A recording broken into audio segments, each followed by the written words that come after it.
እዝራ አባተና ታሉ ጥሩ ወሽ ማኩረፈ ነው እንዴ? አረ አንዲው ነው ምንም አላስቆረፈኝም። አለመናገር እኮ መብት ነው። ተረጋጋሽ እነግርሃለሁ። አይቶ ይቅርብኝ። እዝራ ተረጋጋ አልኩህ እኮ። እሺ በል ንገረኛ። የኔ ልጅ ግን እንደማትናደድ ቃል ግባልኝ። ለምን እናደዳለሁ? ቃል ግባልኝ አልኩህ። እሺ አልናደድም። ያና እናት መታ ነበር። ሀና ማለት እንዴ? በዚህ ፍጥነት ትረሳት? አባዬ ሀና ማለት ያንተ ፍቅረኛ ነች። ምን ልታደርግ? ሴትዮዋ እኮ ጥጋበኛ። እንዴት ያደረገችው አልበቃ ብሏት ጭራሽ ቤቴ ድረስ መታዛተችብኝ። ቤት ድረስ እዚህ? አይገርምህ? ቆይ ምን ብላ ነው የዛተችብኝ? እገልሃለሁ አለች። ታዲያ ወዲህ ልትሄድ ነው? ሜታ ክፍል ሞኝ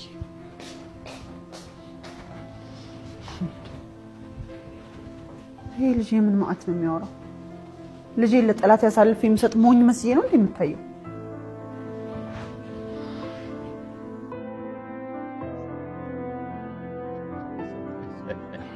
ተመስገን ነው ዋል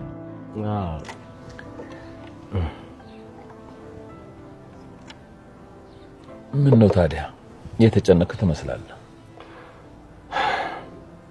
ያው እኔ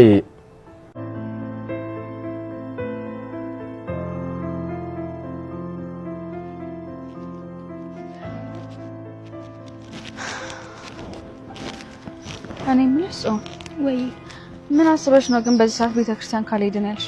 እንዴ ምን ችግር አለው እንዴ? ወይ ጠዋት ካልሆነም ደግሞ ማታ ይሻላል ነበር። የሚገርምሽ እኮ በዚህ ሰዓት እንደውም ቤተክርስቲያን መሄድ በጣም አሪፍ ነው። እኔ ግን ምንም ጥሩነቱ አልታየኝም። አና በጣም ጨንቆሽ ሳይሽ እኮ ከተረጋጋሽ ብዬሽ ይዤሽ መጣሁት። ጭራሽ ለኔ አስበሽ ነው እንሄድ ያልሽ? እና ታዲያ እኔማ ምን ሆንኩኝ? ስላሰብሽልኝ አመሰግናለሁ። ምን ማለት ነው ደግሞ? አሁን በቃ እንመለስ። ለምን? እኔ በጣም ደህና ነኝ። ቆይ አንቺ ልጅ ምን እየሆንሽ ነው? እኔ እኮ ለራስሽ መሄድ ፈልገሽ መስሎኝ ነው። መሄዱ ላንቺ ጥሩ ነው ብዬ ነው። እንዴ ጽዮን እየቀለድሽ ነው እንዴ? ምን ችግር አለው አና? ስላሰብሽልኝ በጣም አመሰግናለሁ። እንዴ አና ወዴት ልትሄጂ ነው? ወደ ቤት ነው። እዚህ ድረስ ከመጣን በኋላ ልትመለሺ ነው?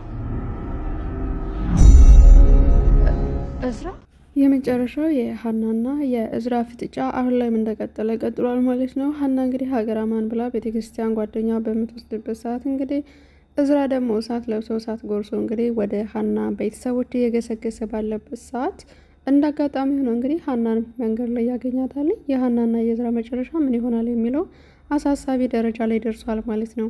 ውድ ተመልካቾቼ በዛሬው ተከታታይ ድራማ ልብ አንጠልጣይ የሆነው የኖላዊ ድራማ በክፍል 192 ይሆናል ማለት ነው። አብራችሁን ቆዩ። ለዚህ ቻናል አዲስ ከሆናችሁ ሰብስክራይብ፣ ላይክ በማድረግ ቤተሰብ እንሆን። እንዲሁም ነባር ቤተሰቦች ላይክ እና ሼር እያደረጋችሁ ስለምታበረታቱኝ ከልብ እያመሰግንኩኝ ልብ አንጠልጣይ ወደ ሆነው ተከታታይ ድራማ በክፍል 192 ተወስዳችኋለሁ ማለት ነው።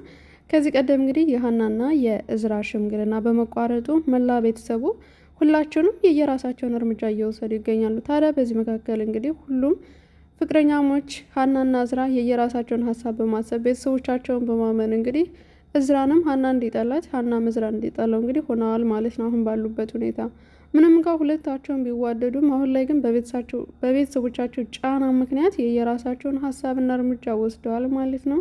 ሀና በእርግጥ ምንም እንኳን ቤተሰቦቿ ቢንከባከቧትና የሚረዳት ሰው ጓደኛ ቢኖራትም እዝራ ግን በእናቱ በማያውቀው በአባቱ ጥል ምክንያት የራሱን ህይወት ደግሞ እየተበላሸበት ይገኛል ማለት ነው።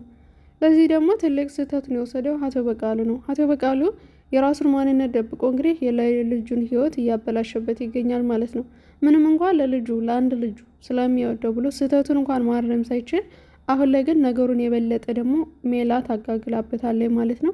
ይህ ደግሞ ትልቁ የልጁን ጥያቄ ምላሽ በውሸት ሲከባ የነበረውና ጥያቄዎቹን በአግባብ ባለመመለሱ ትልቅ የሆነ ለእዝራ ጫና ፈጥሮበታል ማለት ነው።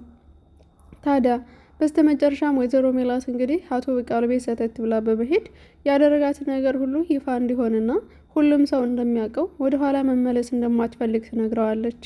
አቶ በቃሉም እዚህ በኋላ እንግዲህ አንዴ ገጥመናለኝ ለልጆች ብታስቢላቸው ይሻልሻል በማለት በኩራት ሲናገር ነበረ። ሜላት ግን እንደዚህ በቀላል የምትበገር ሴት ባትሆንም ነገር ግን አቶ በቃሉ ከጀርባ ሆኖ ምን እንዳደረጋት ስቲል እስካሁን ድረስ ምንም የምታውቀው ነገር የለም። አቶ በቃሉ ያደረጋት ነገር በሀና በልጇ መጥቶ እሷ እንዲጠቀምባት ብቻ ነበር ያሰበችው። ነገር ግን አቶ በቃሉ ደግሞ ከዚህ ቀደም የሜላትን ሙሉ ድርጅት ተቆጣጥሮ እንግዲህ ሰራተኞቿን በጉቦ በማድረግ የእሷን ድርጅት ዝቅ አድርገው የእሱን ደግሞ ከፍ በማድረግ እንግዲህ የደስታቸው ቢሆን እየረገጠ ይገኛል።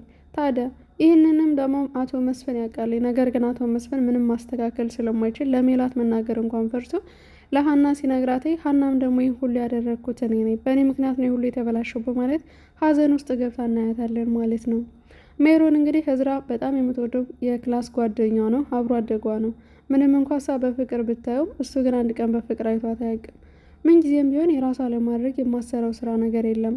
ታዲያ በሀና ግንኙነት ሜላት የማታውቀው ነገር ቢመጣባትም አሁን ላይ እንግዲህ የቤቱ አደጋ ሆኖባታል ማለት ነው። የወይዘሮ ሜላት ቤት ማለት ነው። ምክንያቱም ልጆቿ አሁን ላይ ማንም ሰው ስለ ድርጅቱ የሚያውቀው ነገር የለም። እዝራ ይህንን ደግሞ አባቱ እንደሚያደርግ በፍጹም አያውቁም። አባቱን የሚያውቀው በንጽህነቱን ብቻ ነው። ነገር ግን እዝራ የተለያዩ ጥያቄዎችን ለአቶ በቃሉ ሲጠይቀው አቶ በቃሉ ግን የውሸት ጋንጋታ ነበር ሲግተው የነበረው ማለት ነው። ታዲያ ልጁም እንግዲህ ከዚህ በኋላማ ተደፍሬያለሁ፣ እዚህ ቤት መታ የነበረችዋ ሴት ማነች ሲለው የወይዘሮ ሀና እናት ሜላት ትባላለች። ሜላት ማለት የማትመለስ ጨካኝና ክፉ ሴት ነች። እገልሃለሁ ብላ ዛተችብኝ። ጭራሽም ደግሞ እቤቴ በመምጣቷ ያደረገችው ሳያንሳት አየህ፣ እነሱ የሚፈልጉት የእኛን ውድቀትና እኔ እናንተን መለያየት ብቻ ነው። አላማቸው ለዚህ ነበረ፣ እሱም ደግሞ እያደረጉት ነው ይላል ማለት ነው። እዝራም እንግዲህ የአባቱን የውሸት ታሪክ በመስማት እንግዲህ እየደነፋ ነበረ ወደ ሀና ቤተሰቦች ሲሄድ የነበረው። እንደ አጋጣሚ ደግሞ ሀና ቤተክርስቲያን ልውሰድሽ ብላ ሜሮት መንገድ ላይ ታቆማታለች ማለት ነው። ታዲያ ሀና ደግሞ ከውስጧ የሆነ ነገር ስሜት እየተሰማት ስለነበረ ጥያቄዎቿን ትጠይቃታለች። ቆይ ለምንድን ነው በዚህ ሰዓት ወደ ቤተክርስቲያን እንሄድ የምትይኝ? ቆይ ጠዋት አይደለም ማታ? እንዴት ነው ያጉል ሰዓት ስትላት፣ አይ ስለጨነቀሽ እኮ ብዬ ነው ትላታለች ጽዮንም። ሀና ምንም እንኳ በጽዮን ምላሽ ደስተኛ ባትሆንም ነገር ግን አንቺ ከመቼ ጀምሮ ነው ለእኔ ማሰብ የጀመርሽው ስትላት፣ ካየሁሽ ጀምሮ እዝራንም እኮ አግኝቼው ተጨንቋል ትላታለች። እዝራ አግኝተሽው ነበር እንዴ ስትላት፣ አዎ አግኝቼው ነበር፣ የተፈጠረው ነገር ሁሉ ያሳዝናል። ስለዚህ ብላ እንግዲህ ሀሳቧን ሳትጨርስ ሜሮን እዝራ ከየት መጣ ሳይባል እንግዲህ እየካለበ የአባቱን ምላሽ ሰምቶ ወደ ሀና ይመጣል ማለት ነው። ሀናም ፊቷን ዘወር ስታደርገው ከርቀት እሳት ለብሶ እሳት ጉርሱ እንግዲህ እዝራን ትመለከተዋለች። ሀናም በድንጋጤ እዝራ ብላ በመጣራት እናያታለን ማለት ነው። ሌላው እንግዲህ አቶ ኖላዊ የልጅ አባት ሆኗል ማለት ነው። በስተመጨረሻም እንግዲህ ከጅምሩ ከወጣትነት ጀምሮ አቶ ወልድም ተብሎ የነበረው ሰውዬ አሁን ላይ ግን የልጅ አባት እንደሚሆን ሲናገረው በጣም ደስተኛ ሆኗል ማለት ነው። ሀናም በዚህ ጉዳይ ላይ ስትሰማ ደስ ብሏታል ማለት ነው። ሌላው እንግዲህ ሀሲርና ተምቹ አሁን ላይ ቢሆንም ከእርግብ ጋር ያላቸውን ግንኙነት ባለማቋረጣቸው ጭቅጭቅ ውስጥ ገብተዋል ማለት ነው። ለዚህም ደግሞ እርግብ አስጊ ሆናለች ማለት ነው ለድንብላል። ድንብላል ደግሞ ከተምቹ ጋር ያላትን ግንኙነት በፍጹም አልወደደቻትም። አሁን ላይም አንገት ለአንገት ተያይዘው እናያቸዋለን ማለት ነው። ምክንያቱም ከባልሽ ባሌ ይበልጣል ነውና ተረቱ። አሁን ደግሞ ከአንዱ ቀምቶ ወደ አንዱ ለማድረግ ሁሉም ሰው የየራሱን ግብግብ ይፈጥራል ማለት ነው። ለዚህ ደግሞ ወንዶች ደስተኛ ይሆናሉ።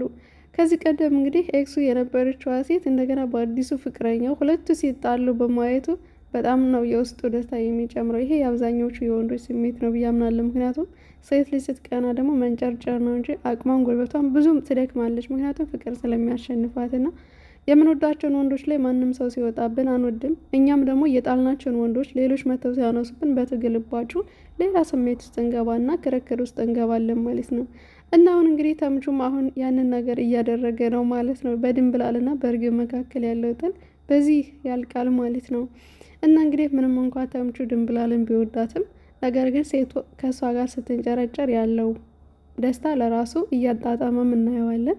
ሌላው እንግዲህ በሀናና በእዝራ መካከል ያልተግባባ ነገር የሆነ ነገር አለ ብሎ በማሰብ ምናሴ እንግዲህ ወይዘሮ ሜላትን ያናግራታል ማለት ነው። ምናሴ ያደረግሽው ነገር እናቴ ትክክል አይደለም፣ ምናልባትም እናንተ የራሳችሁ ጸብ ሊሆን ይችላል፣ በዚህ መካከል ግን ሁለቱ እየተጎዱ ነው፣ ስለዚህ የሆነ ያለ መግባባት ነገር ያለ ይመስለኛል እና ብትፈቅድላቸውና አንድ ላይ ቢሆኑ ደስ ይለኛል ሲላት፣ ወይዘሮ ሜላት ይህን ነገር በፍጹም ሊሆን አይችልም፣ ሀና ከጠላቴ ልጅ ጋር ተጋብታ መኖር አትችልም፣ ይህንን ደግሞ ወዶትና ፍቅሯ ሳይሆን ሆን ብለው ነው ይህንን ነገር ጠንስሰው እኔን ለማጥቃት ነው። ስለዚህ ደግሞ አልለቀውም በማለት እና አንድ ላይ እንዲሆኑ ደግሞ ጭራሹን መፍቀድ እንደማትፈልግ እንግዲህ ለምናሴ ስትነግረው እንሰማለን ማለት ነው ሜላት። ከዛም እንግዲህ እናቴ አንቺ ታውቂያለሽ፣ እኔ ግን በሁለቱ መካከል ምንም የሚያውቁት ነገር ሳይኖር እየተጎዱ ነው። ሀናን ልብ ብለሻት አላየሻትም ማለት ነው። በጣም ተጎድታለች። ለዚህ ደግሞ አንቺ ነሽ ጥፋተኛው በማለት እናቱን ይወቅሳታል ማለት ነው። ምናሴ ለእህቱ ተወግኖ ማለት ነው።